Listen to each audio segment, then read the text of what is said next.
Dans cette vidéo, on va passer de ça à ça. L'objectif, sur la base d'une gestion de stock qui est assez sommaire, c'est de passer à un système de tableau de bord complètement automatisé où on va aller chercher des informations. Cette vidéo est divisée en 3 parties. N'hésitez pas à aller voir la première si vous l'avez ratée. Ceci est la deuxième partie. Et dans cette partie-là, eh bien, ce qu'on va faire, c'est aller rechercher des informations particulières sur une référence, rechercher des informations sur une catégorie, etc. On va utiliser des fonctions comme recherche X, filtre, recherche V. L'objectif, c'est de parcourir un petit peu ces fonctions de recherche. Donc, on commence tout de suite avec recherche X ici. L'objectif, c'est que sur la base du choix d'une référence, donc j'ai environ 1000 références là-dedans, je puisse avoir directement les informations liées à cette référence, donc toute la ligne que j'ai ici. Pour ça, vous voyez que j'ai préparé un petit tableau, j'ai fait une mise en forme au préalable, et il va falloir d'abord que j'ai mon système de recherche de références. Je vais donc aller dans Données, Validation des données, et je vais lui demander de faire une liste déroulante dont la source sera, et je vais sélectionner l'ensemble des valeurs de ma colonne A jusqu'en bas, ce qui fait que demain, quand j'ajouterai des références, eh bien je les aurai dans ma liste. Si je vais ici dans la liste, j'ai bien l'ensemble de mes références. Si je commence à écrire des éléments d'une référence, vous voyez que ça m'affiche uniquement s'il commence par fixe. Mon livre est toujours disponible sur Amazon, vous pouvez vous le procurer, ça vous permettra de progresser très rapidement en Excel grâce à des cas concrets, et vous pouvez également vous procurer mon Excel de gestion des tâches sur mon site, tous les liens seront en description. Ce qui est important dans ce genre de tableau de bord, c'est qu'on veut être sûr que l'utilisateur va uniquement modifier les cellules qui sont à modifier. Par exemple, ça c'est ce qu'on appelle une cellule à modifier parce qu'on va interagir avec. Pour faire ça, une solution assez simple, c'est de mettre une mise en forme conditionnelle là-dessus, dont la règle sera si la cellule est vide, alors je vais demander un format qui sera jaune. OK. Comme ça, au moment où je remplis, mon jaune s'en va et quand ce n'est pas rempli, je sais que c'est ici que je dois compléter. Je passe tout de suite à l'option de recherche parce que là, vous voyez que tout ce que j'ai jusqu'ici, c'est simplement un choix. Et bien, dans la première cellule, je vais écrire ma formule recherche X. Et recherche X attend 3 arguments obligatoires, dont le premier est la valeur cherchée. Et la valeur cherchée, ça va être ce que j'ai choisi au-dessus dans ma liste. Où est-ce que je vais chercher cette valeur? Eh bien, je vais la chercher dans la colonne A. Donc, je sélectionne directement toute ma colonne A.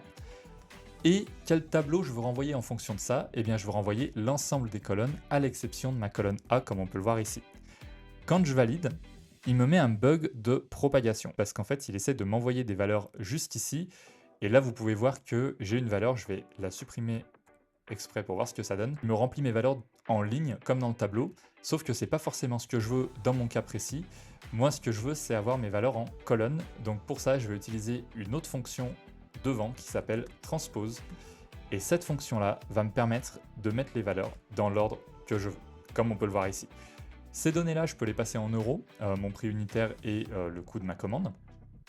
Et comme ça, au moment où je recherche des informations sur une référence, j'ai directement si c'est en stock ou non, quel serait le montant de la commande si je veux commander, et ainsi de suite. Assez rapide à mettre en place. Deuxième sujet, on va passer à la recherche de catégories, où je vais avoir une liste déroulante où je vais avoir les catégories. Pour rappel, chaque référence a une famille et une catégorie associée. Là, je m'occupe que des catégories. Et je vais créer une liste déroulante de la même façon pour pouvoir rechercher la catégorie et afficher les références qui sont contenues dans cette catégorie. Ma source, pour ma liste, je vais simplement prendre les catégories. Faut savoir qu'elles apparaissent plusieurs fois, mais c'est pas très grave dans le sens où ce que va faire ma liste, c'est qu'elle va garder uniquement les valeurs uniques. Donc là, je peux récupérer par exemple les gaines et goulottes. Même si ça apparaît 15 fois dans mon tableau, eh bien, je vais avoir une seule fois gaines et goulottes dans ma liste. Je fais exactement la même chose qu'avant, c'est-à-dire une mise en forme conditionnelle que j'applique sur ma cellule vide. Valeur de la cellule, cellule vide. Voilà, format jaune. Comme ça, on a le même code de lecture sur l'ensemble de mon fichier. Et là, je veux faire apparaître, si je sélectionne les rivets, j'aimerais avoir la liste de l'ensemble de mes rivets qui sont dans ma gestion de stock. Pour ça, on va utiliser la fonction filtre. Qu'est-ce qu'elle demande? Elle demande d'abord quel tableau je veux renvoyer. Alors le tableau moi que je veux renvoyer, ce sera la colonne A, c'est-à-dire que ce sera la référence.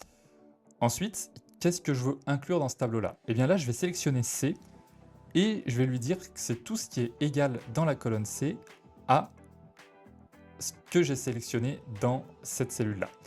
Rivet, entrée, et là vous voyez qu'il m'affiche bien l'ensemble de mes rivets. Si je sélectionne les rondelles, il me renvoie les rondelles, et ainsi de suite, et ça me permet d'avoir un système de recherche très rapide sur l'ensemble de mes références. J'aimerais arriver à ressortir les références que j'ai à commander, parce que là on est simplement sur de la recherche sans avoir une notion de flux, de commande, de gestion de stock, etc. J'aimerais que automatiquement dans ce tableau-là, je puisse sortir les références à commander, et vous allez voir que c'est le même principe, c'est-à-dire que je vais faire la fonction filtre, et cette fonction, elle va renvoyer comme tout à l'heure la fonction A, mais cette fois-ci mon critère ce sera l'état, et je vais lui demander que l'état soit égal à commander, entrée, et là il me liste l'ensemble de mes références à commander dans ma base de données. J'aimerais bien avoir un peu plus d'informations sur ces références-là, donc que ça m'affiche le fournisseur associé, la quantité à commander, le prix unitaire, etc., etc. Pour ça, je vais utiliser une fonction qui s'appelle recherche V, et je vais aller chercher la référence que j'ai ici. Je vais la rechercher dans l'ensemble de ce tableau-là. C'est important que je prenne l'ensemble du tableau parce que dans recherche V, on doit prendre la valeur qu'on recherche et la valeur qu'on va renvoyer. Ce qu'attend recherche V, c'est à quelle colonne de mon tableau le fournisseur va être présent. Le fournisseur sera en colonne 8, point virgule faux parce que je veux exactement cette valeur. Et là, il me renvoie bien mon fournisseur associé en fonction de ma référence à commander. Je vais copier-coller ce recherche V sur l'ensemble de ma ligne. Et vous voyez qu'il me renvoie à chaque fois le fournisseur. Tout ce que je vais avoir à changer là-dedans, en fait, c'est le numéro de la colonne renvoyée. Donc quantité à commander, PU et montant commande, si j'essaie de les attraper, quantité à commander, ce sera 7, PU, ce sera 9, et montant commande, ce sera 10.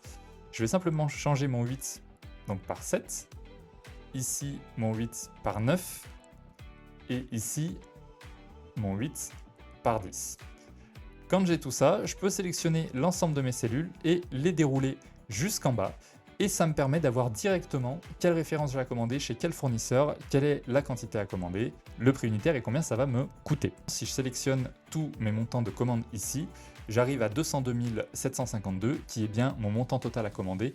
On est donc cohérent d'un tableau à l'autre et on se rend compte qu'il n'y a pas de perte de données grâce à ces formules-là. Merci à vous d'avoir suivi cette vidéo. Je vous invite à regarder la première partie si vous ne l'avez pas encore vue parce que je fais des petits calculs qui sont importants pour construire ces recherches-là.